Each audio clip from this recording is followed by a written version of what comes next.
always available to make it on Sundays, which I 100% understand. So we are here today, June 12th. 2025 in the year of our Lord. Another episode of High Off the Mother-ucking. Nope, just High Off the Glass. That's what we're doing. We here today. I am joined.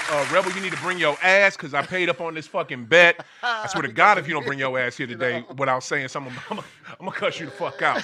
Like, dude, I wore this punk-ass Knicks shirt for this dude, so he needs to have his ass here. But I am joined, like I told y'all before, I am joined by Mr. Josh Price. He is in the building. He is joining us. It's the word. Oh, chilling, bro. Happy to see you. The audience is tight. Thank you, sir, for making the time. I've had the last few weeks off, so might as well take advantage of the time I have. And I'm going to start in the obvious place of Hampton Avenue traffic. You can go straight to hell. I hate Hampton Ave trash. Just let me get some tissue or something, or a paper towel, piece of tissue. Don't matter. I got to get rid of this gum. Just give me some paper, put it in. I hate this traffic on Hampton Ave. Oh my God, it's the worst. And if you would like to chime in and talk about the traffic, feel free. 515-599-1687. Hell, you may still be in it. Yeah, I mean, for real. You can call from that mug. Thank you, sir. 515-599-1687. 515-599-1687. Call in with your cannabis and your sports takes. What up? Exactly. Hey, good call. Hey. Good call. Yeah, where's it at? There it is. That's why Justin is here. That's why you get EP. Yeah, you know what I'm saying? Because that's 100%. Because that's, I mean, I don't give a damn what day it is. Thursday, Sunday, whatever day it is. I'm on Hampton. Shits, man, bruh. Parking lot city, man. You know what I mean? Golly. Lights aren't synced up. They can't sync up a fucking light. Like, and I'm gonna tell you right now, since I mentioned the city, I'm gonna say this right now. If I have to hear Kara Spencer, old crying ass, get on TV motherfucker, stop crying about fucking people living in shambles. Pay them. You got the fucking money. North Kings Highway looks like shit. Hey. Stop acting like you give a fuck with these old fake ass tears. When people don't have it, you right, bitch. Fucking take care of them. The fuck you got? Stop acting like your purse. You can't open up the goddamn purse strings. Don't. Yeah. I bet you open up for Clayco if Clayco wants some shit. Yeah. If that people that paid you all that money for you to win that goddamn that election, I bet you pay them. Pay these black folks that need some help. I'm crying on fucking TV. Hey man, look, Kara Carcetti, as I refer to her. For those, you said what? Kara Carcetti is what I refer to her as. For the folks that have seen The Wire, her campaign is very similar to Tommy Carcetti from that show. No doubt. So I need to get into The Wire, but I get it. Do it. I promise you, it's worth every watch. Here's the thing, though, fam. The reason why I'm not with it. I was always Sopranos, and why do I want to watch a show with black folks killing each other selling dope? Like so. What the fuck? So I will say, I watched the whole series twice now. Twice? Damn. Yeah. Okay. It is. You a fan for real? But because it's deeper than just selling drugs. They show you how all of the drug trade, the working class person, the education system, the media, the police force, how all of that is intertwined in black cities. Right. Specifically, in this case, Baltimore. Right. So they show you everything. They show you every aspect of it. And so they give you not only the black folks selling drugs, they also show you white folks getting in there and selling drugs too. Oh, okay. But also the difference in how those two things are viewed and what they, the results of them are. So definitely get into The Wire when you can. But The Sopranos, of course, the greatest show of all time. So. I like that breakdown, though. That was a nice little breakdown you gave, Josh. I did not know. And if you guys would like more of Josh's Wire or life or entertainment or sports insights, make sure you check out the Price Check pod. Make sure you guys check that out. That man is always doing it. So, I appreciate it. Sopranos for me, but I do need to check out that show. Yeah. All right. We're going to start in the real obvious place of Stanley Cup Finals, Game 4. All right. Let's go Edmonton. Right. Are they going to win Canada or fucking Stanley? Bro, I swear to God, you just lost the last game 6-1. Your stars, McDavid, who was Connor over, how did Greg Cody say it? McOverrated. Connor McOverrated. You know what I mean? And Draisaitl did nothing. So it's like, I just want, because here's the thing. Of course, Florida's favorite tonight. Yep. And I know you can get good money on Edmonton, and you can get some money on Draisaitl and McDavid scoring. Yeah, so, man, I wanted to put that bet in, least just go punch somebody in the mouth or something. Like, man, you gonna lose 6-1. You gotta really, like, they tried to do it, but you gotta really get into some fights at that point. Bruh, like, dead ass. Like, you getting beat 6-1. Come like, on, man. What's somebody, and then, why you letting Brad Marchand beat you? Brad fucking Sean, the oldest dude in the... I was just saying, dude, like 55 right now. Like, what the hell? The oldest dude in the fucking NHL, and I'm just sick of Boston Stars going to Florida to play. I'm really hate it. I'm done with it. Yeah. But anyway, I digress. What is it? Yeah, we're gonna jump into this. You know what the fuck this is? This is high off the glass. That game last night had everything. Yes. It had what you wanted. Go ahead, Josh. I know you guys get it in. I want to do this because, of course, the popular take to have, the trendy take to have right now is that this is a boring finals. The ratings are going to be low. There's a small market teams. Nobody wants. Can't nobody say that. If you are not watching the basketball in this series and are not thoroughly entertained, bro, something's wrong with you, not the league. Because this is giving you everything you need on the court. Everything. With the exception of how Game 2 ended, everything about this series has been damn near perfect. Yep. Everything. Yep. Including last night, because you had a finals game that had a game of runs, a game of swings, momentum shifts, and you literally had everybody on the court giving it every single thing they had for 4 quarters. Talk about it. Pure basketball at its finest. Pure shit. Bruh, it was so amazing. Like, okay, because, just so y'all know, I text Josh ahead of the game. I wanted to know what Rebel and Josh had. Rebel got OKC all the way. He said it on. I believe he said it on the show prior. I wanted to bet him last night. He would not. I want to bet him on the wait. Let's talk Kevin Durant joining your team. Ain't Seattle y'all team? No, Seattle ain't my team. Sanchez, what the fuck? Seattle. The hell? First off, Seattle don't have a team. Sanchez. Side note, they need one. Right, they need one, and they about to get one probably. Yeah. And that's OKC, my dude. And don't give a fuck about Kevin Durant right now. We talking about the finals. The fuck? He bringing up Kevin Durant. No, that's the name of the episode, Sanchez. The name of the episode is Who Needs Steph, Bron, and KD? Who? I mean, who needs it? You don't need it. You don't. And look, again, as Lakers fan with LeBron on my team, finals not that disappointing to me right at now. all. I could not wait to bring that up to you. Like, I am so happy we have not had to talk about your boy. No, your boy's Kobe. We have not had to talk about your team, Steph or KD, in weeks. Oh my God. And that since we didn't win awesome. The league's problem is not that you have small market teams or lesser known teams playing in the finals. The problem is they have not done a good job at marketing those teams, marketing why you should be watching their young stars. They have not done the greatest job of putting those teams in a position to be spotlighted. I disagree. The NBA is so good at highlighting their players. That's what they do better. They highlight players better than they do teams. But in the sense of, if they highlighted this series the way it should have been, the talk would not have been. And I guess this is not necessarily a league problem. This is probably more of like an ESPN media problem. Yeah, that's a media thing. That ain't the league. The talk is so much more about what is potentially going to happen this offseason or what's going on with teams that aren't in the playoffs. Mm-hmm. Whereas the focus, again, should be on how good the fucking basketball is on the court right now. Exactly. That's it. I can't watch ESPN, Famo. I can't tell you the last time I watched First Take. Oh, good. Okay. I can't tell you the last time I watched First Take. Because I can't watch First Take on no level. I will watch SVP when he has legs on. Because legs is the... Wow! Tim Legler! I'm so glad he got to do color this year on the actual games as opposed to just being a studio analyst. Because Legs is really going to give you some takes, and he also not afraid to say how he feel in the moment. He's not. He's like Van Gundy. Yeah. He will tell you the truth. I respect Legs. I'm surprised he's the only one that they haven't really fired yet. Over there. That's really worth a damn. Everybody else that's worth a damn, they just get rid of him. I pray that he really needs his own show.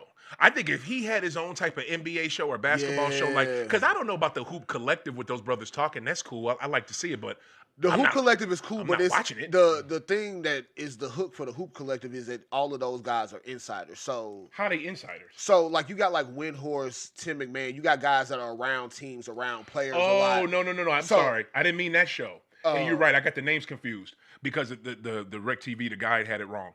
The one with the four brothers sitting there talking about basketball. Damn. That show. I know exactly Yeah, what I you're thought talking that about. was The name that ain't is the Hoop escaping me Collective. right now. But Yup. yeah, I like that show. Yeah. But I think that ESPN, I'm really interested to see how they handle inside the NBA. Oh, Lord. Because Bruh. this is already a They network that need does it. not do post-game shows. We go to Sports Center. We do not go to post-game shows. Because they don't know how to do it. And if you've watched any minutes, seconds of NBA Countdown, it's atrocious. It is. It's atrocious. It is. It's whack as shit. It's atrocious. And they know it. They Yeah. know it. Like you can't really watch that shit. It's not enjoyable.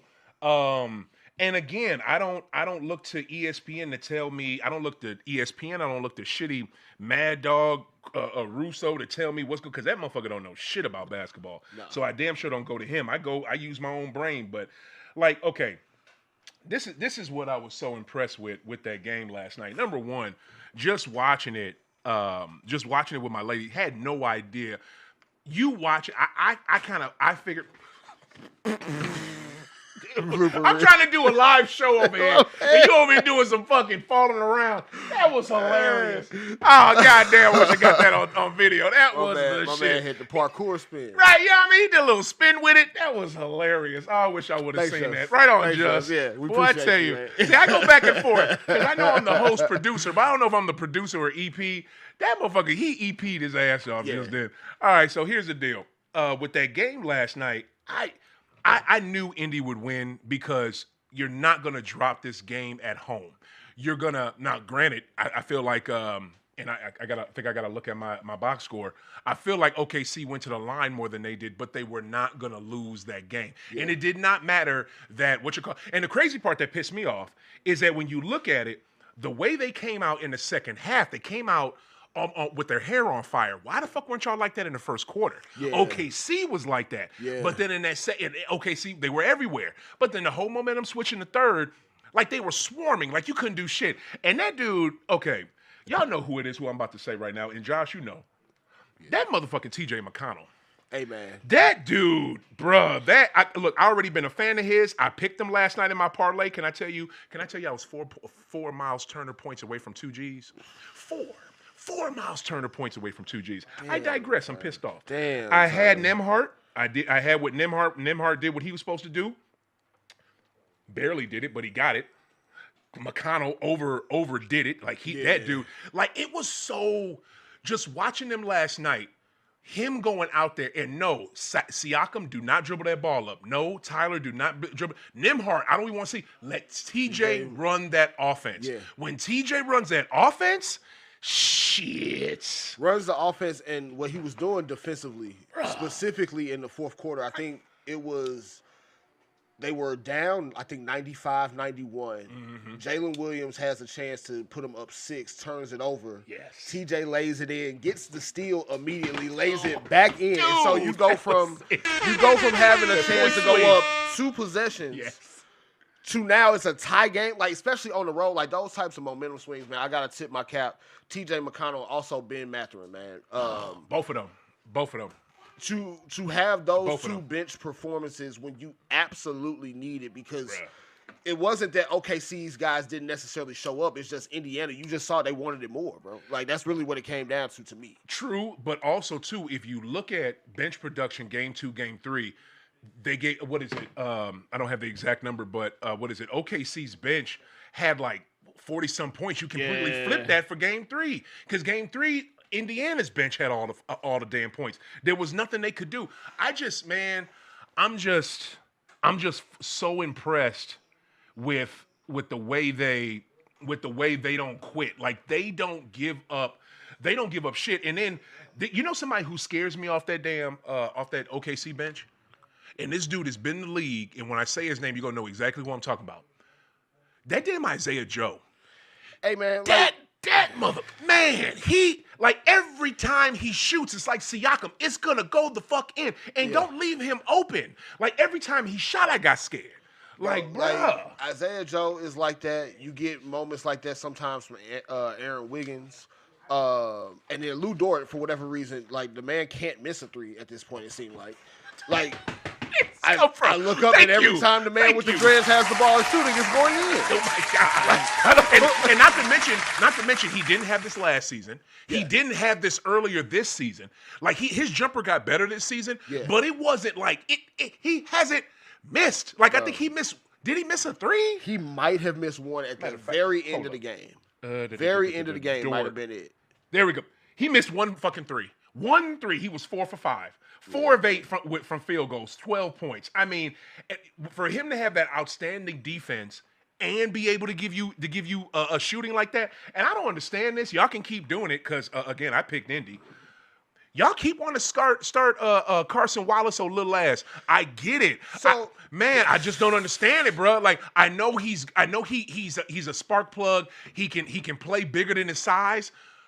But how many inches is he giving up? Well, like that's stupid. Even like the defensive end to me, I feel like okay, you can kind of get away with him out there. It's the offensive end. I feel like sometimes he just doesn't look like he's as aware as everybody else is on the court. Like he looked at his game 2? Yeah, like he all right game two, but game 2 it was just kind of a momentum thing. At that point, it was like nobody on OKC could miss after a while. That's true. But last night specifically, and I even said it to start game 1, I wasn't a fan of OKC switching the starting lineup. I think it was stupid. I think when you are at this stage of the season, you keep going with what's been winning. Biggest game of the year, and you.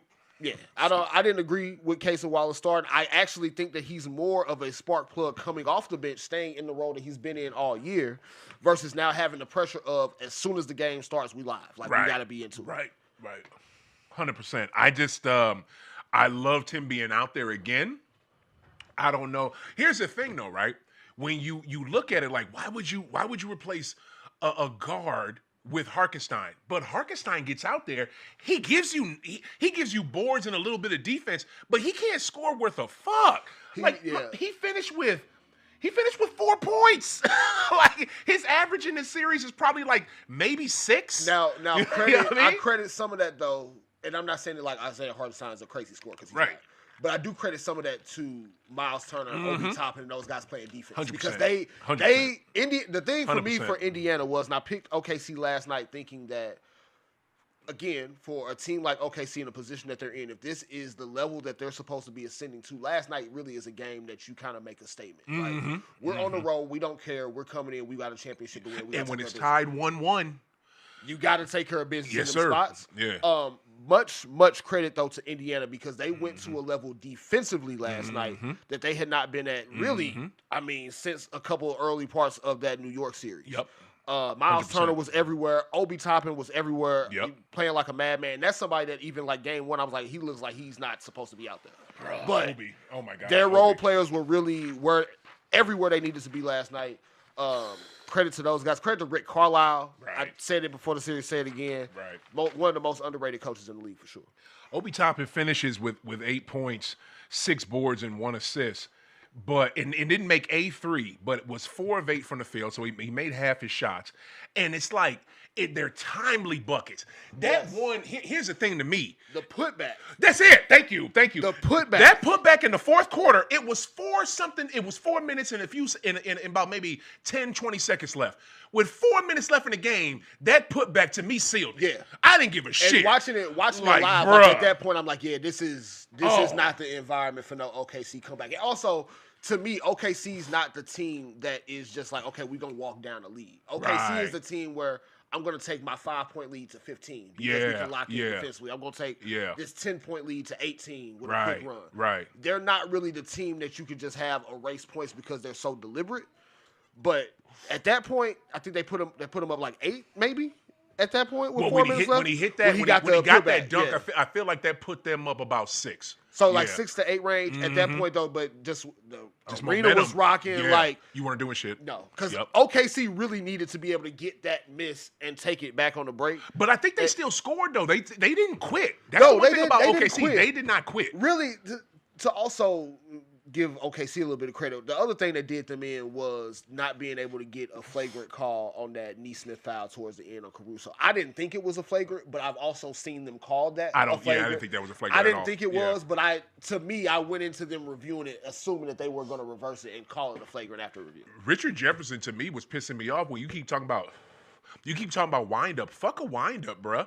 He's putting his he's around he's bringing his arms down hard to prevent him from scoring. That's the whole point. There's nothing worse than, to me, like in Josh, you know this because you know ball. There's nothing worse than when you intentionally foul somebody and they still score. That's the worst shit ever. Oh my God, that's worst. Like, that's like giving up giving up points after an inbound play under your own basket. Every basketball coach I've ever played for encountered.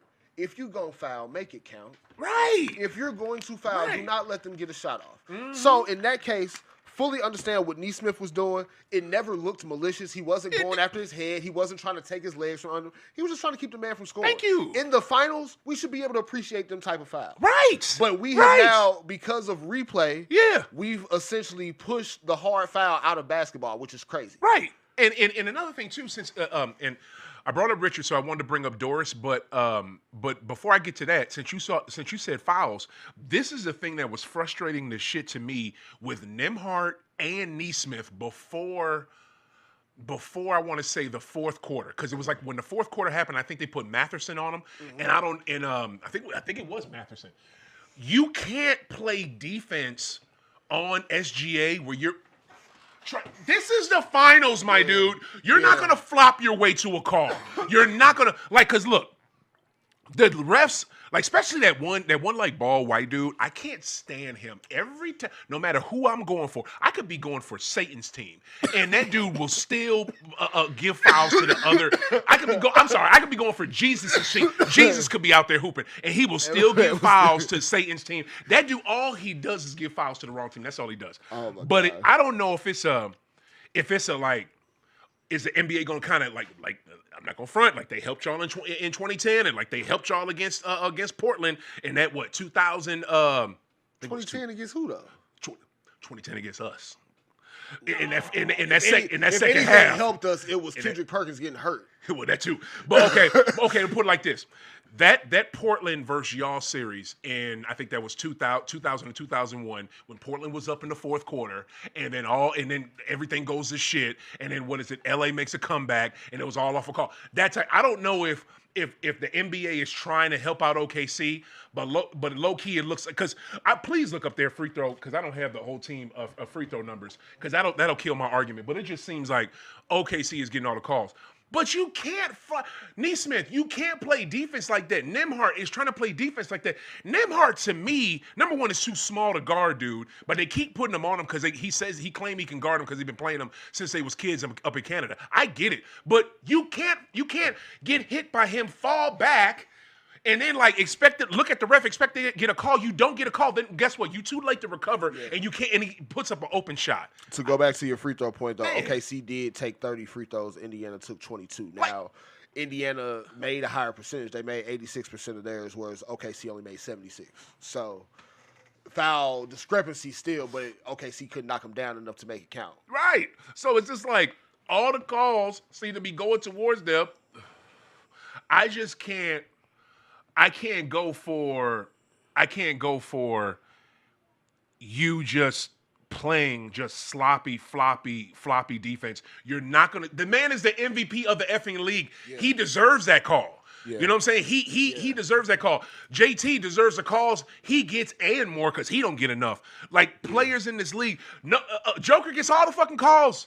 He gonna get it because of his skill level and because of who he is. They're just gonna give him the call. So it's just like, and it was so great. It almost seemed like in the fourth quarter somebody actually coached him up because he stopped doing that. And then Mathurin, we gotta talk about Mathurin. Look, come on, man.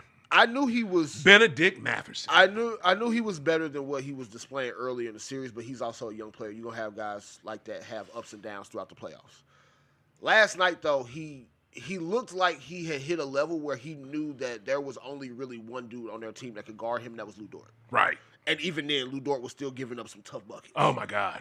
To not only put up 27 points, but do it in like 19 or 20 minutes, And on top of that, Right. every single bucket he hit, they needed. All of them. Oh, man. Every Great call. single bucket he hit, they needed at the time he took it, bro. So I tip my hat to him because he understood the moment and didn't let the moment get the best of him. So kudos to him because he's like 21, 22. He's not an old player. Like, dude is only in like his second or third year in the league. He's the reason why Indy beat the Knicks in Game 4. Like he was the reason, bro. Yeah. Like he literally was that, and he got in their ass so tough. Game 5, he couldn't do shit. Yeah. The Knicks said like, "You're not gonna beat us." You know what I'm saying? So like that's how good he was. So for him to have that type of game, and that's a great point by you. All these buckets were needed. Yeah. Like they were super needed. And then it's him doing that, and then you got TJ. It's like him and TJ game was working together. Man, it was like a go ahead, man. My turn, your turn type of thing, and it was almost also like, okay, TJ's like, look, I'm gonna get the ball for us on defense, bring this shit up. All you gotta do is put it in the bucket. Right. All right, here I go. Right. Put it in they had a rhythm, they had a flow, and then you get to the end, a bucket here by Halliburton, another big bucket by Mathurin, the putback by Obi, and then it's like the avalanche has fucking started at that point. It is. The other thing that was amazing to me too was the cuts. Like everybody just cutting to the basket. Yes. TJ driving, somebody else cutting. This dude Mathurin driving, somebody else cutting. Matherson's cutting. Neesmith is cutting. Like man, that's what OKC. It's almost like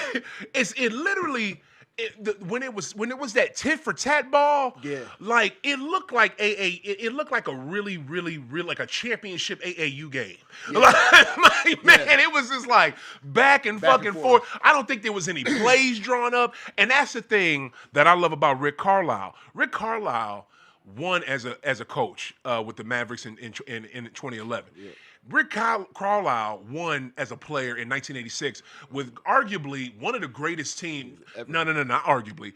One of the greatest teams in NBA history in that 1986 Boston Celtics championship team. And that team coached by one of the greatest coaches ever that never gets talked about, Casey Jones. Because that man was effing excellent. You know what I'm saying? Shout out to his daughter, Brianna. He was quintessential, like, cool, just like you had, Mr. Stylish and Mr. Armani out in L.A. with Pat Riley. You had that in Casey Jones. Yeah. Like Casey Jones, Chuck Daly, and Pat Riley was them three. Like there was nobody cooler or sharper than them three coaches. And that 86 Celtic team, like it was a lot of times, and Rick has said this, a legend has said this, I don't think Casey ever said it out loud, but they didn't draw plays. They just out there hooping like a motherfucker, man. Especially by the time you get to 86, where, we are now in like year 4 or 5 of McHale, Parrish, and Bird together. Like we at a cohesion level that's all time. You had Bill Walton on that team, not to mention coming off the bench. Yep. So like the talent level was so crazy that what we need to run plays for. All right, who got the matchup? Okay, give it to Larry now. Larry's out here scoring 40 left-handed. You out there just trying shit at that point. So man, it's he said you trying shit at this. But to get back to Rick Carlisle, being able to play alongside players like that and soak that up and put that in application as a coach is a very underrated skill. It is. Rick Carlisle has shown us time and time again that no matter who's on his roster, he can find a way to maximize it. Oh, my God. And I think this playoff run, if nothing else, should solidify that Rick Carlisle is really one of them dudes when it comes to coaching. He is. Because you can't say enough how, regardless of what the talent comparison is, regardless of who has the deeper team, regardless of who has the best player on the court, Rick is going to always find a way to find an advantage for his team to take, to go after. Right. And last night, they were finding a way to be able to get out and run and really wear OKC down over time to the point where, all right, shit, they got to lead, but they too gassed to keep it. Right. Because now we're forcing Shea to take shots that he don't really want to take. Right. Jalen Williams is passing up shots that he was taking early in the game. Because, again, end of the third quarter, they were up 6 after Jalen Williams made probably one of the biggest shots that going into that point of the playoffs for him. He was hyped. He was hyped. They go up 6. They got all the momentum going into the fourth. Yep. And Indy came and snatched that shit away in like Yeah, 2 minutes. they did. Like, They did. It was not did. a very long time before they really just took control of the game. And I can't tip my hat enough to Rick Carlisle and the coaching staff. I mean, if you look at his numbers, he had 20 and 10, but he was 0 for 6 from 3, 6 of 15 field goals. I'm talking about Mr. Chet Holmgren. Mr. Holmgren, where you at? Because that's the thing. Like, that's also the difference. Listen to what you just said, bruh. You just said OKC was tired. When the hell this season has OKC looked tired? It's like that's not been a thing. Like it is crazy. I just, man, I am shocked by it. But Holmgren, like 20 and 10 is nice. But that's not gonna get it done. Like what game before that? What do you have? Like 30 something? It was close to it. But I think the thing about the 20 and 10 last night though is also, if you really watch the game, he got a lot of them points early. Right. His first quarter he was cooking. Yes. First quarter it looked like it was gonna be the Chet Holmgren game. Yes. But yes he was. Yes again, he was. Credit to Miles Turner. Credit to Obi Toppin. They were very, very physical with him in the second half, and you can start to see that shit wear on Chet. And that was always the question with OKC going into the playoffs last year. Yep. Still a question with them now, especially if they're not going to play Hardenstein. Yep.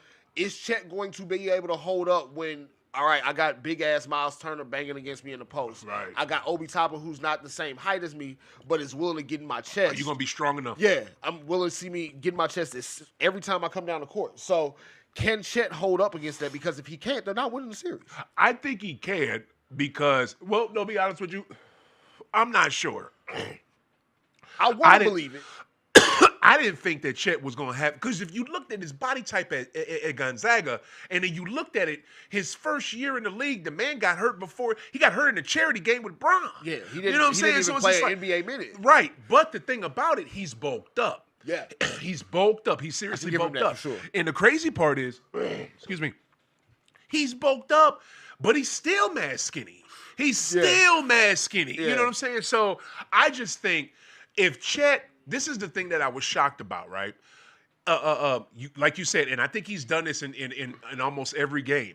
He's either not going to give you nothing or he gets off early, and in the second half he's a no-show. Yeah. And the reason why in the second half he's a no-show, he's out there for his shot and he can't drain his own shot. Now all that shit you did in the first half when you was moving good and breaking people and spinning around and or trying to break folks and this, that, and the third, you know what I'm saying? When you was doing all that, you had energy to do it. Why can't you do that in the second half? And then where's your shot at? Yeah, that's all I'm saying. 0 for 6 from 3 is crazy. It is because of that 6. I'm sure 4 of them were open. The fuck? I'm positive 4 of them were yes, I open. saw him, and I was scared when he shot.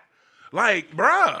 But also, for our betting friends out there, pay attention to these games. Chet Holmgren had 10 rebounds in Game 3, but I think like the last 6 or 7 games this playoffs, he's been under on his rebound prop. What? So take advantage because they're probably going to jack that up after the 10 rebound game. If you see anything under like 10.5, under 9.5, go ahead. There you go. Take that under and don't even think about it. I feel you.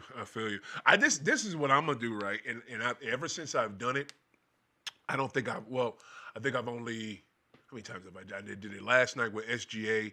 I took SGA PRA, points, rebounds, assists, and I took it at the highest number. Highest number was 46.5.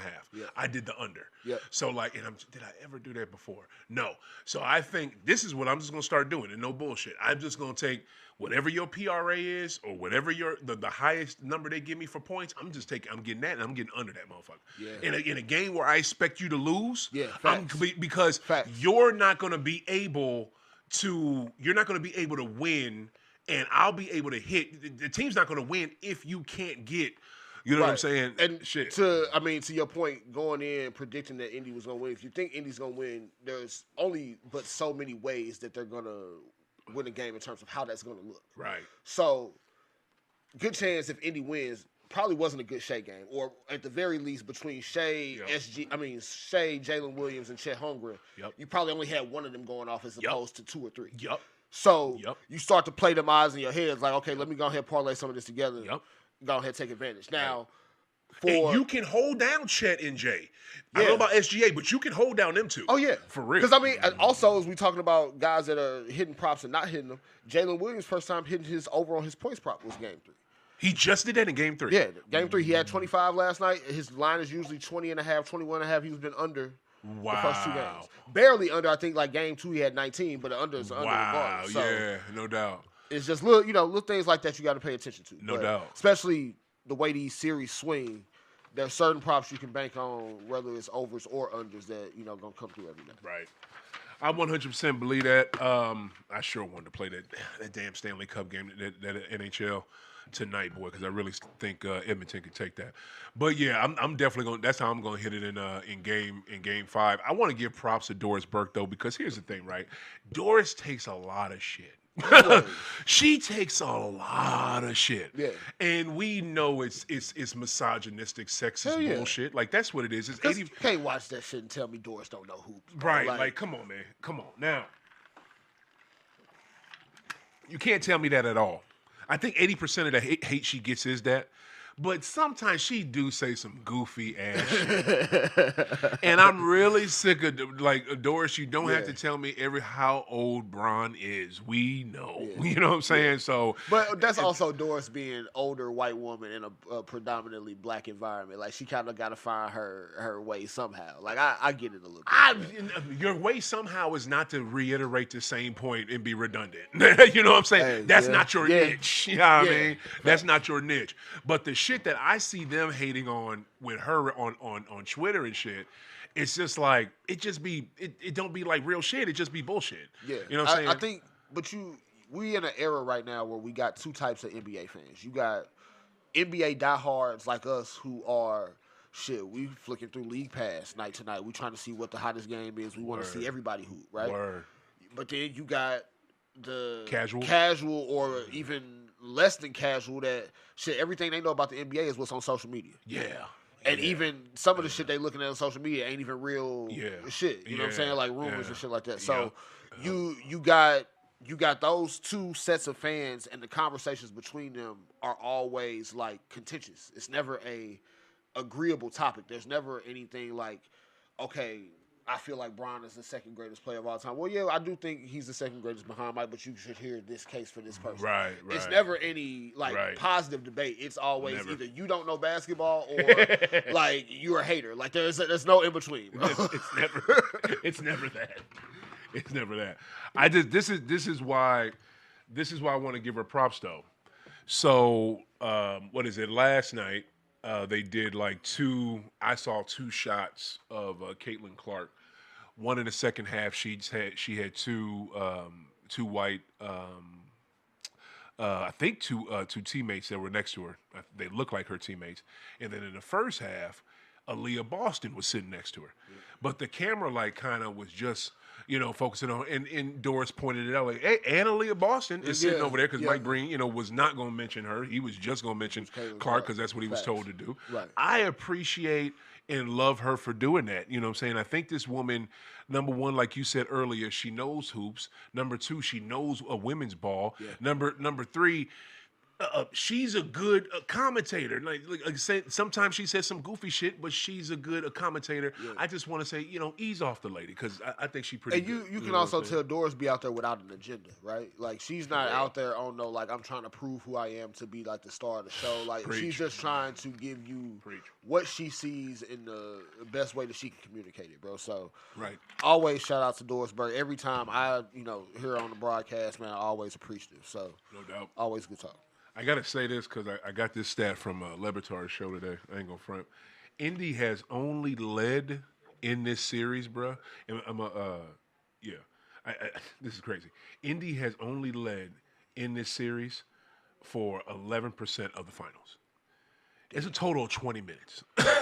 Well, oh my God. That's all they played. Their only lead in game 1 was literally the 0.3 seconds after Halliburton hit the shot, right? It's I just that's when I heard that stat, I was just like, oh, let me write that down. Yeah. Like that just threw me right there. Yeah. And that is a credit to the Pacers.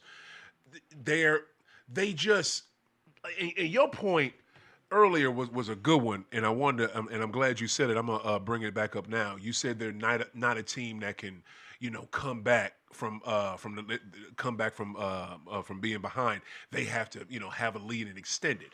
I thought they were that team, though, Josh. So that's what I'm thought saying. they could do that type End shit. of the third quarter, You know what I'm they saying? up 6. I'm thinking, okay, well, this is the time where we gonna make sure, okay, the guys that are in right now off the bench, they're gonna be able to hold the lead at least defensively till we get Shea a break, whatever. Yeah. And next thing I know, they just out there. They got sloppy turnovers. Guys are taking bad shots. They're not looking to pass at all. Like it got real repetitive.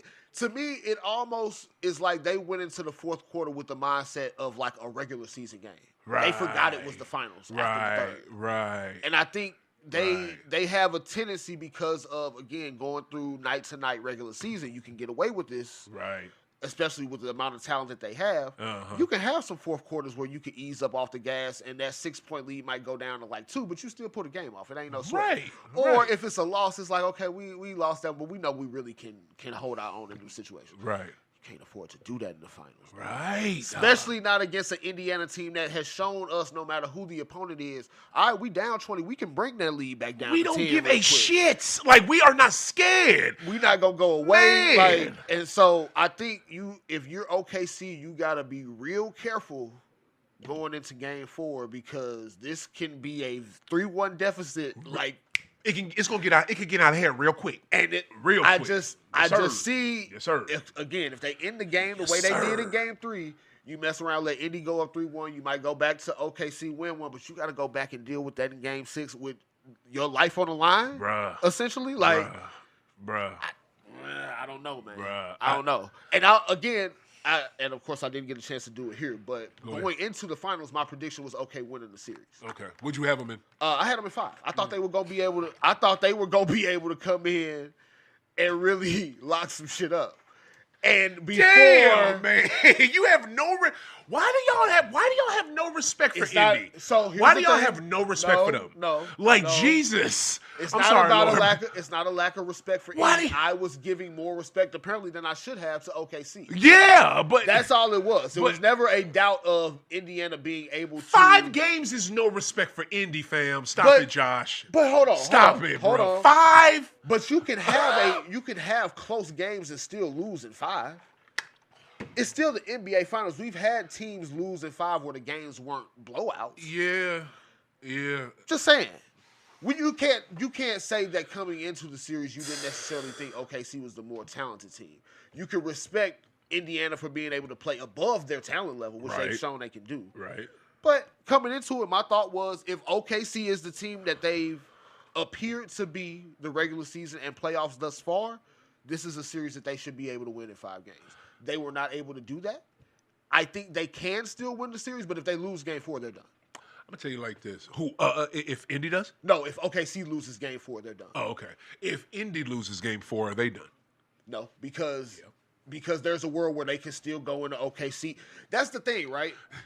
It's fucked up with Indiana, right? Because they are like a trick bag with this shit because trick bagged it them. You can't feel confident on any side of your prediction for real. So for me, you can't.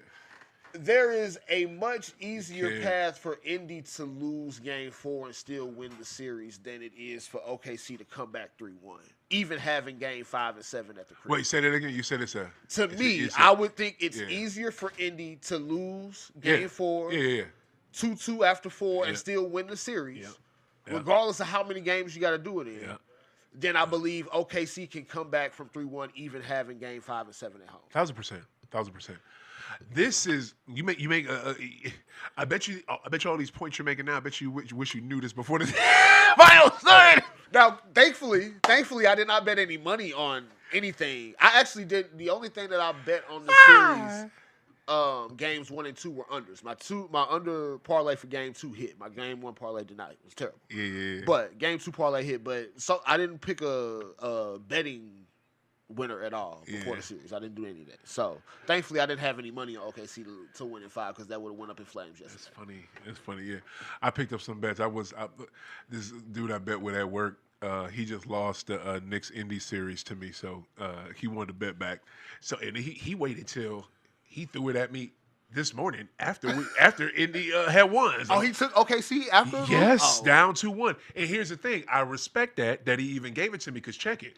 He was throwing. I respect it for sure. You know what I'm saying? When it was, what was it? When Knicks was up, he was trying to, no, I'm sorry. When Boston was down, he was trying to get me to bet. My dumb ass took the bet because I knew we would come back. But you know what I'm saying? Right. So he down and he still threw the bet out there. So I can respect that. You know what I'm saying? For sure. But I'm just gonna say like this. This Indiana team, I knew this Indiana team was not kidding around. What is it? I knew they were not kidding around March 11th when they beat Milwaukee. When Hallie had that. Oh, the weird, lead and that little weird shot, exactly, 3-pointer in the effing corner and all that you knew just wasn't going to drop and that mug drop to beat them. Because to me at that point, them two, hold on. What is it? The freaking, at that point, Milwaukee and Indy were almost on the same level. Yeah. But Dame was, here and there, da-da-da-da-da. But Milwaukee was on there almost on the same damn level. But that game right there, that was the one letting motherfuckers know, like, we're not kidding around, but none of us took it serious. None of us took it serious. And then, what is it? And didn't they win the goddamn the in-season tournament this year? No, Milwaukee did. Milwaukee won that. Yeah, okay, my bad. Milwaukee actually beat OKC. Yeah, but exactly. And then, but Indy was right there with them. You know what I'm saying to win that. Yeah, Indy was the team I think Milwaukee beat to get to the final. You know what I'm saying? So I'm just this Indiana team. The reason why I took them is the reason why I knew OKC wasn't going to win it this year, and I'm standing on it. I know. Look. I'm not. Putting on a trophy right now, and expect. It's over. But I really believe Indy in 7 or Indy to win this because Indy has been through this shit. Indy has been through it. They've been through losing on maybe not this finals level, but they know what it's like to lose at the Eastern Conference level. Yeah. They know how to lose. They've lost high pressure games that were crazy. OKC is not. OKC is on a magical fucking run. They have not been tested. This is the first time they've been tested. This is the only team that has been on their level offensively, defensively. They do not know what to do. OKC, like you said, cannot come back. Indiana can. Indiana can not only come back from when they down. In Indiana, this is why the Pacers are so fucking dope, right? Because, like I said before the Boston Knicks series, I thought the only team in the Eastern Conference I respected the most out of the Celtics was the Knicks. Mm-hmm. But it's really low-key the Pacers because, and I hate this, Indiana missed me with this. Indiana's basketball. You motherfuckers didn't invent shit, okay? You didn't invent a goddamn thing, okay? You just got it. You played it because y'all ain't have shit else to do. Yeah. You know what I'm saying? And you had some motherfucking legends come out of there. And I get it. I fuck with y'all. But you're not the end all be all to basketball. That shit gets on my goddamn nerves, Josh. Like, I'm from motherfucking Springfield, Massachusetts, where the shit was invented. Yeah. You know what I'm saying? College Street and Valley Road.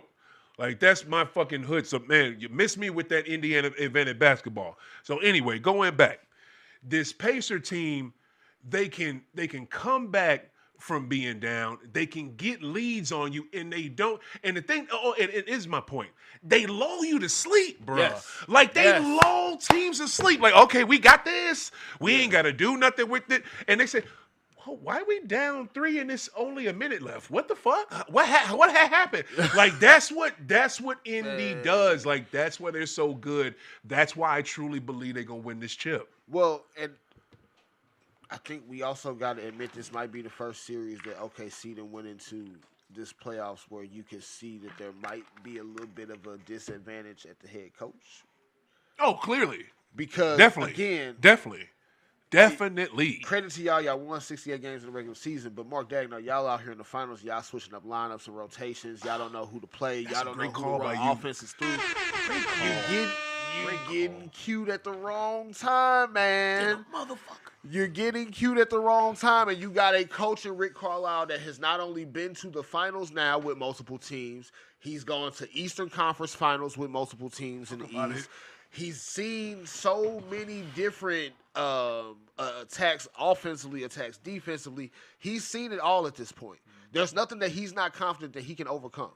He's going to have a game plan for everything. His team is not going to give up no matter what the deficit is. So you have to, just like Indiana has to be prepared for how OKC swarms around the ball defensively, you have to be prepared to guard everything for every minute against Indiana. 100%. 100%. You cannot slack. You cannot let up. You cannot play. You can't take possessions for granted. You cannot be lulled to sleep because that's their whole point. And I'm going to tell you one thing. When you said getting too cute, you know the first thing my mind went to? First thing my mind went to is when Belichick just want to get too motherfucking cute and we blow championships.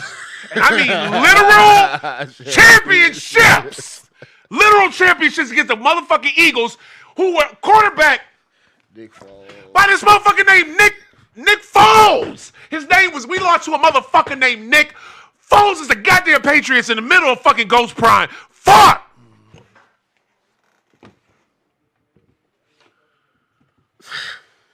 God damn it, Belichick! You stupid bitch! You stupid. My man gonna blow a gasket, bro. Fuck, I ain't even mean for it to go like that. I ain't even mean for it to go like that. I did not. What is it? What's up, cuz in the house? I'm glad she ain't see that shit.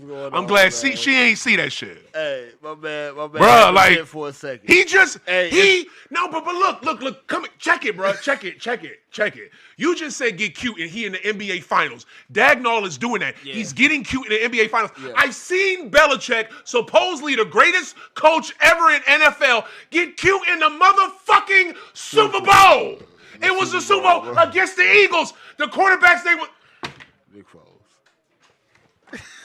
Nick Foles. Like, that was a whole nother chill. Like, goddamn Brady would have 8 motherfucking rings. And guess what? If the fucking Patriots, if Belichick wasn't so goddamn cheap and would have put some more fucking players on their fucking offense, Goat would have goddamn fucking...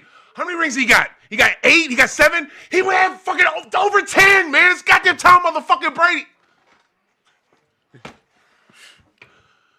Fuck. He had to vent. It's Men's Mental Health Month, and he had to vent, baby. He had to vent. I'm sorry. It's all good, man. Please stop talking. Yeah, look, you had to clear your mind, man. But no, to the same point though, Mark Dagnall was definitely getting cute, and hopefully he doesn't cost OKC a championship. But I would like to say, we mentioned the city of Seattle earlier. If OKC loses this series, it's because y'all stole the team from Seattle. Y'all should have. Karma's a motherfucker, baby. Karma's a motherfucker, baby.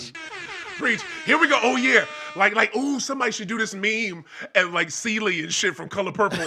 And she's got the Supersonics. Tell you do right by me, OKC. Nothing you get. Till you do right by me, OKC. You won't win shit. You ain't winning shit till we have a team in the Emerald City. Don't play with me, OKC. Fuck you. Till you do right by me, man. That's the one of the dopest parts of Color Purple. Hey, fuck out of here. That's my favorite shit. That's my favorite shit. Whoopi killed that shit. Why the fuck Whoopi ain't win no motherfucker? Bro, I'm just saying. But look, that's the thing.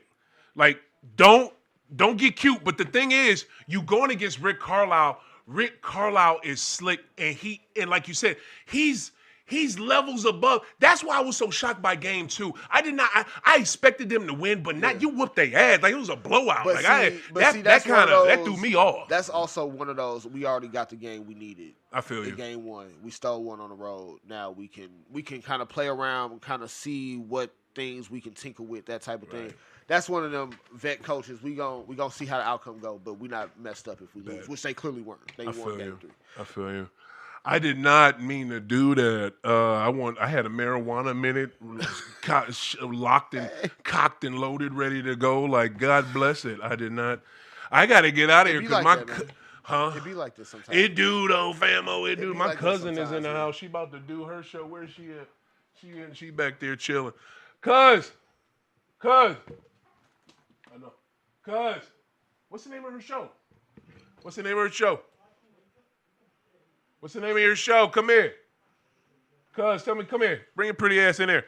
What's the name? Yeah, man. I got to get out of here. I did not expect that. I swear to God. Cuz, what is the name of your show? This is up next on My City, My Music. Everybody, check this out. My cousin's in the house. Hey, What how up, are cutie? you? Look at you looking beautiful. How you doing, little lady? you. What is the name of your show and where? It is Kikiing with AK, and I am AK. There it is. So yeah, just stay on. There it is. Stay tuned. Stay on My City, My Music. Kiki Yes. is coming up next. This woman can. I did not know. I heard you could sing.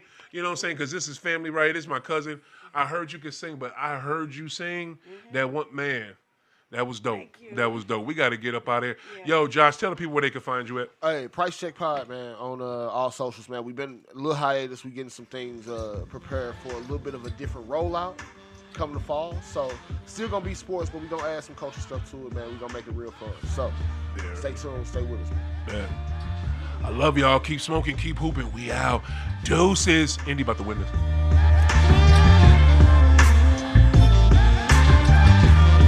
Watching. Yes, ma'am. Stay tuned in. For real. Till then. Tune in. Radio locked in. Oh. Hell yeah. Oh, man.